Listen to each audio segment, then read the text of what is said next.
ইয়াতে ইমান ৰাতিলৈকে মোবাইল চাই আছে যে এতিয়ালৈকে হোৱা নাই কিয়? ইমান কাম আছে কাইলৈ, ৰাতিপুৱা আকৌ সোনকালে উঠিব লাগিব নহয়। অঁ মা, যাওঁৱেই আৰু শুবলৈ। ৰিলছ কেইটামান বনাই এডিটিং কৰি আছিলোঁ। এতিয়া আৰু ঘৰলৈ বৌ আহিলে যেতিয়া মইনো কি কাম কৰিম? মোৰ কামবোৰ সকলো বৌৱে কৰিব এতিয়া। সেই হৰি, এই ছোৱালীজনী যে কি হ'ব? সেই নতুন বোৱাৰীজনীক যদি আমি কাম কৰিবলৈ দিওঁ তাই জানো বেয়া নাপাব? তাই এতিয়া এইখন ঘৰৰ আলহী, এসপ্তাহলৈকে তাই আলহী হৈয়ে থাকিব। ঘৰত তাই একমাত্ৰ বোৱাৰী, গতিকে তাইৰ ইচ্ছামতে এইখন ঘৰ হ'ব। তাই যদি মন যায় কাম কৰিব, নকৰিলে নাই। আৰু এতিয়াতো তাই নতুন বোৱাৰী হয়, এনেও তাইক মই কাম কৰিবলৈ নিদিওঁ। যা যা, তই শুই গৈ যা। কাইলৈ সোনকালে উঠি সকলো বস্তু বাহিনীবোৰ সামৰিব লাগিব ভালকৈ। বিয়াৰ কাৰণে এইকেইদিন কম খেলি মেলি হ'লনে? ঠিক আছে মা, মই এই ভিডিঅ'টো এডিটিং কৰি শুই আছোঁগৈ বাৰু। ফেনাত আকৌ শুই কৰিলে ফটককৈ টোপনি ধৰি যায়, কেতিয়া টোপনি যাওঁগৈ গমেই নাপাওঁ। সেইকাৰণে ইয়াতে বহি কৰি লৈছোঁ। ইমান কষ্টকৈ বনোৱা ভিডিঅ'কেইটা সোনকালে আপলোড দিব লাগিব নহয়। ঠিক আছে, সোনকালে কৰি মেলি সোনকালে শুই থাকিবি। কিমান যে দিনৰ পৰা মই আশা কৰি আছোঁ ৰিলছ বনাম, দাদাই বিয়া পাতিব, বিয়াৰ দিনাখন ৰিলছ বনাম বুলি। আৰু এতিয়া মই ৰিলছ কেইটা ভালকৈ এডিটিং নকৰি আপলোড যদি নিদিওঁ মই জানো শান্তি পাম? এইটো আৰু কি বুজিব এইবোৰ ৰিলছৰ কথা। দাদা আৰু বৌৰ বিয়াৰ ৰিলছবোৰ আপলোড দিলে বহুত ভিউজ পাম। কি হ'ল সনম? তোমাক ইমান খঙত থকাৰ নিচিনা লাগিছে যে? কিবা কথাত খং উঠি আছা নেকি? তোমাৰ চাগে নিজৰ ঘৰখন এৰি আমাৰ ঘৰত একেবাৰে থাকিবলৈ মন যোৱা নাই ন?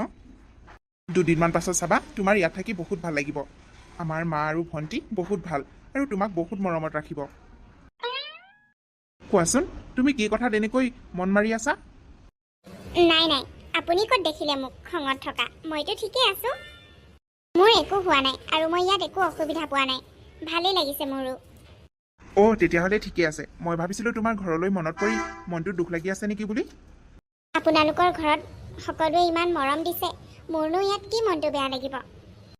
নাই মানে, তথাপিও ভয় এটা লাগে নহয়। এনেকৈ ইমান জল্দি বিয়া হৈ গ'ল।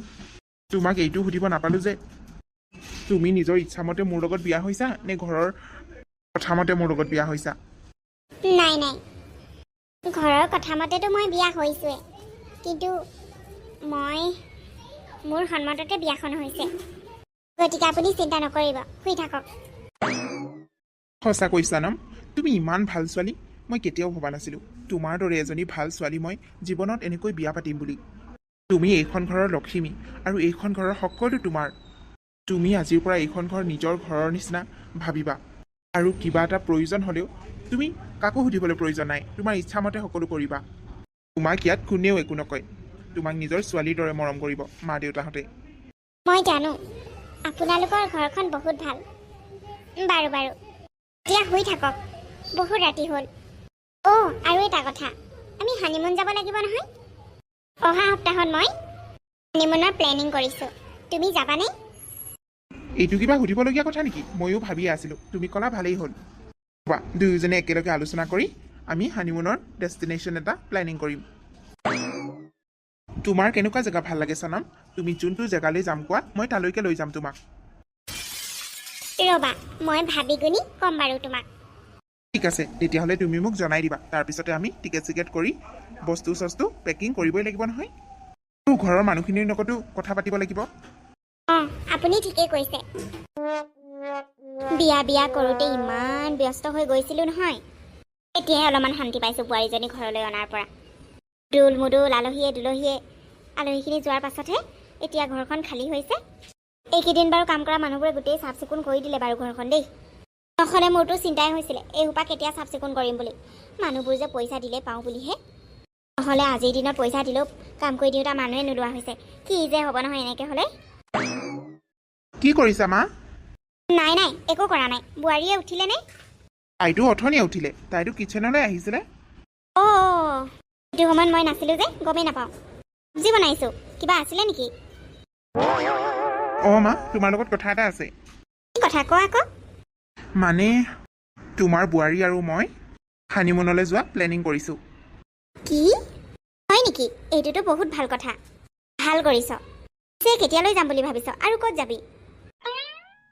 মইতো ইণ্ডিয়াৰ বাহিৰত যোৱাৰ কথা ভাবিছিলোঁ মা, কিন্তু সনমৰ বোলে শ্বিলঙলৈহে যোৱা মন আছে। সেইকাৰণে আমি শ্বিলং যোৱাৰে প্লেনিং কৰিছোঁ। হয় নেকি? ভালেই আকৌ। ইমান ধুনীয়া জেগা সেইবোৰ। যাবি যাবি, তালৈকে যাবি। বোৱাৰীয়ে তালৈ বিচাৰিছে যেতিয়া তালৈকে যাবি। তুমি দেউতাক কথাটো ক'বা মা। হ'ব দে, দেউতাইনো কি ক'ব আৰু, জনাই দিম বাৰু। ঠিক আছে, যা এতিয়া। চব্জি হ'লেই, চনমক লৈ ভাত খাবলৈ আহিবি। হ'ব। মই যেনেকৈ কৈছোঁ তই তেনেকৈয়ে কৰিবি। মই ৰাজাক মাৰিবলৈ সম্পূৰ্ণ বন্দবস্ত কৰি দিছোঁ। মানুহ মই বুকিং কৰিলোঁ। তই মাত্ৰ সিহঁতৰ লগত গ'লেই হ'ল। চা, কাইলৈ আমি হানিমুনলৈ যাম। গতিকে মই যেনেকৈ কৈছোঁ তই তেনেকৈ কৰিবি, বুজিলি নহয়? মাত্ৰ এইকেইদিন যোৱাৰ পাছতে সকলো ঠিক হৈ যাব। এইবাৰ যদি আমি ৰাজাক ৰাস্তাৰ পৰা আঁতৰাব পাৰোঁ যেনে তেনে কৰি, তাৰ পাছত আমাৰ দুটাৰ মিলনক কোনেও বাধা দিব নোৱাৰে। আৰু ৰাজাই যদি মৰি যায় মইতো বিধৱা হ'মেই। আৰু মই বিধৱা হোৱাৰ পাছত মোৰ মা দেউতাইতো তোলৈ অভিয়াছলি বিয়া দিবই ন। আমাৰ ৰাস্তাত মাত্ৰ এতিয়া ৰাজা আছে, গতিকে তাক আমি আঁতৰাবই লাগিব। ঠিক আছে, এতিয়া হ'ব দে। কোনোবাই যদি এইবোৰ কথা শুনে আমি বিপদত পৰিম। তই আকৌ মোক ফোন কৰি নাথাকিবি। মই চান্স পালে তোলৈ ফোন কৰিম দে। আৰু শুন, মই তোক মেছেজ কৰিম, মোবাইলটো মাজে মাজে চাই থাকিবি। চনম। আপুনি? মই ইমান ভয় খালা যে? নাই এনেই। বাৰু, ঘৰৰ লগত কথা পাতি আছা চাগে, পাতি লোৱা। এই লগৰ ছোৱালী এজনীৰ লগত কথা পাতি আছিলোঁ। তাই মোক সেই শুভেচ্ছা দিবলৈ ফোন কৰিছে, বিয়াৰ শুভেচ্ছা দিবলৈ। তাই মানে আহিব নোৱাৰিলে বিয়াত। আচ্ছা, হয় নেকি? মই হানিমুনলৈ যোৱা কথাটো কৈ দিছোঁ। বাৰু, তুমি কথা পাতি লোৱা। কথা পাতি শেষ হ'লে ডাইনিং হললৈ আহি যাবা। মায়ে আমাৰ কাৰণে ৰৈ আছে ভাত খাবলৈ। হয় নেকি? তেতিয়াহ'লে বলক মই গৈয়ে আছোঁ। তেনেহ'লে। থেংক গড, এওঁ যে একো শুনি নাপালে। ঐ, তই ফোনটো ৰাখ, মই তোক পাছত ফোন কৰি আছোঁ দেই। হ'ব দে, মই তাৰ লগত একো ৰিলেশ্যনশ্বিপ নকৰোঁ। তই কিয় ইমান চিন্তা কৰিছ? মই যদি তাৰ প্ৰতি ভাল পোৱা থাকিলেহেঁতেন মোৰ, তেতিয়াহ'লে মই তাক হত্যা কৰাৰ কথা কেতিয়াও নাভাবিলোহেঁতেন। হ'ব দে, এতিয়া ৰাখ। হেৰি, কি পঢ়ি আছে হয়? নাই বহু দিনৰ সেই হিচাপ এটা মনত পৰিলে, তাকে ইয়াতে লিখা আছিলে, চাই দিছোঁ অলপ। পিছে বাবালৈ ফোন কৰিছিলা নাই? কৰিছিলোঁ, বোৱাৰীৰ লগতো কথা পাতিলোঁ। তাহাঁতি গৈ আছে, ৰাস্তাতে আছে।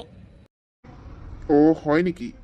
বেছি সোনকালে নহ'লনে তহঁতৰ হানিমুনলৈ যোৱা? বিয়াখন সেইদিনাখন হৈ গৈছিলেহে। কি যে কথা কয়, আপুনি দেখোন জানেই ৰাজাই নিজৰ বিয়াখনক লৈ কিমান এক্সাইটেড, কিমান ফূৰ্তিত আছে ল'ৰাটো। এদিন এনেকৈ ইমান ডাঙৰকৈ এজনী ভাল ছোৱালীৰ লগত বিয়া পাতিম বুলিয়ে সি ইমান কষ্ট কৰিছে জীৱনত। আৰু ফাইনেলি বিয়াখন হোৱাৰ পাছত সিনো বাৰু কিয় ইমান দেৰি কৰিব হানিমুন যাবলৈ? তথাপিও সেই বোৱাৰীয়ে যাওঁ কোৱা জেগাডোখৰলৈহে গৈছে। সি আকৌ বিদেশলৈ যোৱাহে কথা ভাবিছিলে হেনো। তেতিয়াহ'লে যাবগৈ লাগিছিলে।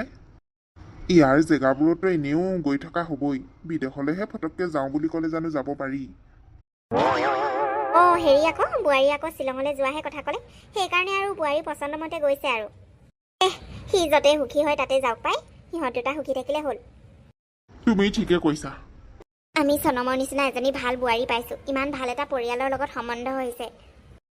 সঁচাকৈ কিন্তু আপুনি কি বিচাৰিছিলে মই নাজানো, মই কিন্তু একদম চনমৰ নিচিনাই বোৱাৰী এজনী বিচাৰিছিলোঁ। মইনো কি বিচাৰিম আৰু, বোৱাৰী মোক কেনেকুৱা লাগে সেইবোৰ মই ভাবি থকা নাই নহয়। ভাল হ'লে হ'ল আৰু ঘৰৰ বোৱাৰীজনী, যিহেতু আমাৰ একমাত্ৰ ল'ৰা, গতিকে একমাত্ৰ বোৱাৰীজনীও ভাল হ'লে হ'ল। চনম, কেনেকুৱা লাগিছে ৰুমটো? তোমাৰ পচন্দ হৈছেনে? কিবা প্ৰব্লেম হ'ব নেকি বাৰু? আপুনি কিয় মোৰ কথা ইমান ভাবে? একো প্ৰব্লেম নহয়, ভালেই লাগিছে ৰুমটো। কাইলৈ আমি কিন্তু ফুৰিবলৈ যাম। চনম, ফুৰিবলৈ যামতো আকৌ। শুনকচোন, মোৰ লগৰ 3জনমান ইয়াতে আহিছে বোলে। তেওঁলোকে মোৰ ষ্টেটাছ দেখি মোক ফোন কৰিছিলে।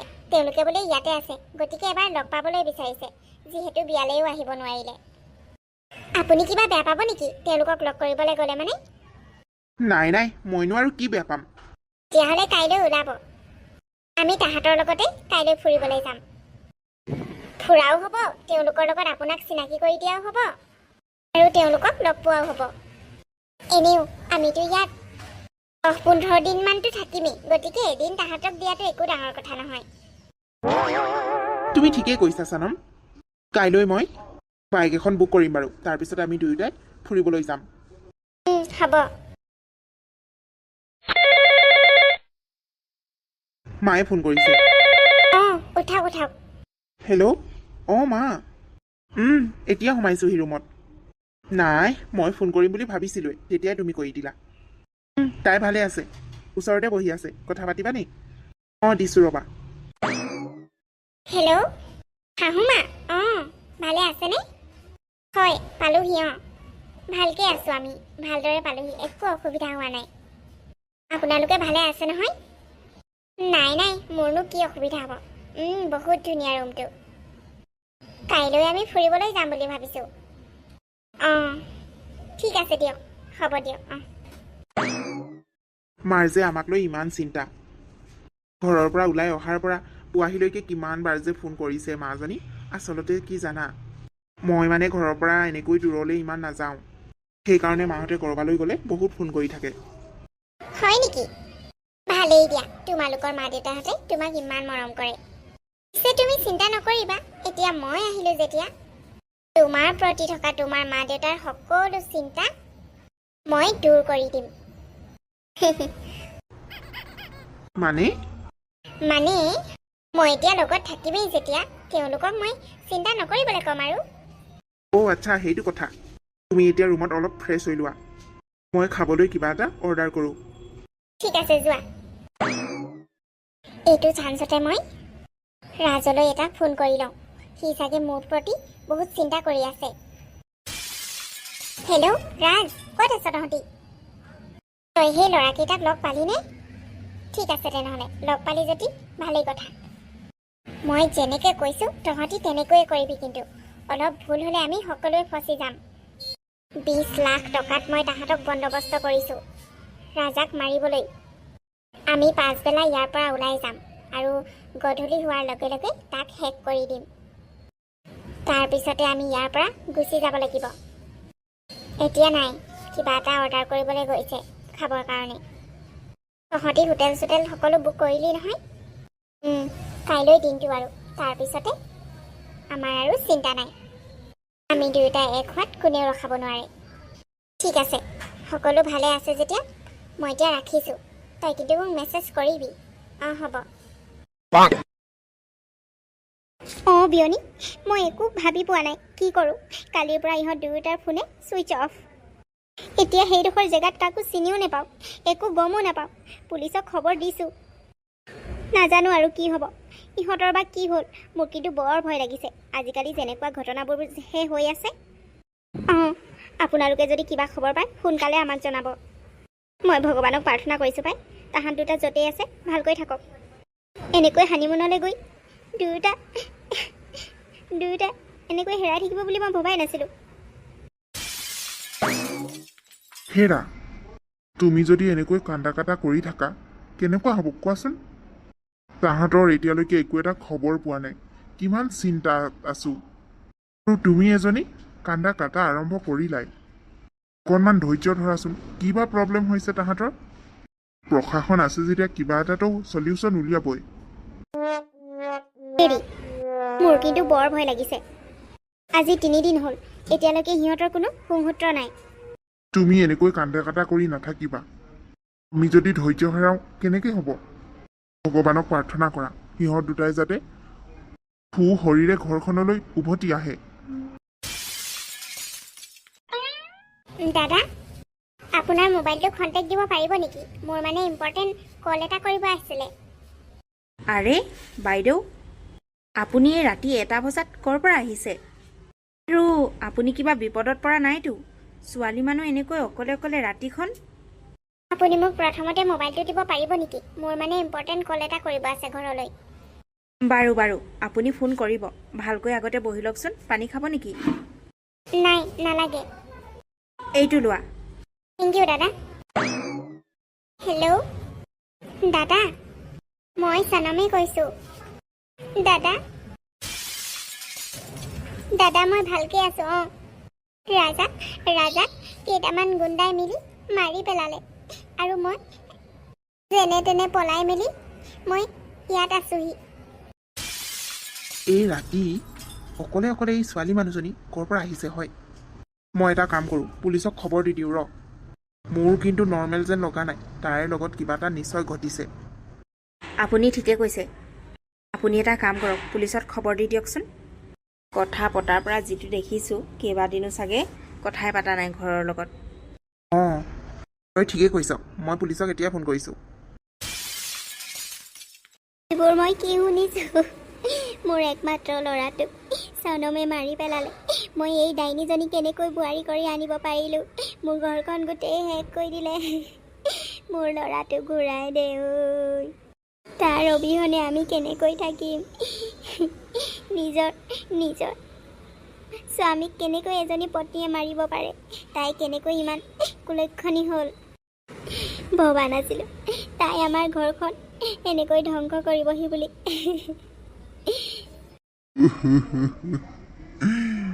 কিমান যে হেঁপাহতি বিয়া পাতিছিল আৰু যাক ইমান মৰমত বিয়া পাতিছিল, তাই আজি এনেকৈ তাৰ জীৱন লৈ ল'লে। সেইদিনাখনে ফোনত মই কথা পাতিছোঁ, ল'ৰাটোৱে ইমান ভালকৈ কথা পাতিছে আৰু তাইও কথা পাতিছে। তাৰ পাছতে মোৰ ল'ৰাটো এনেকৈ মাৰি পেলালে বেলেগৰ লগত মিলি।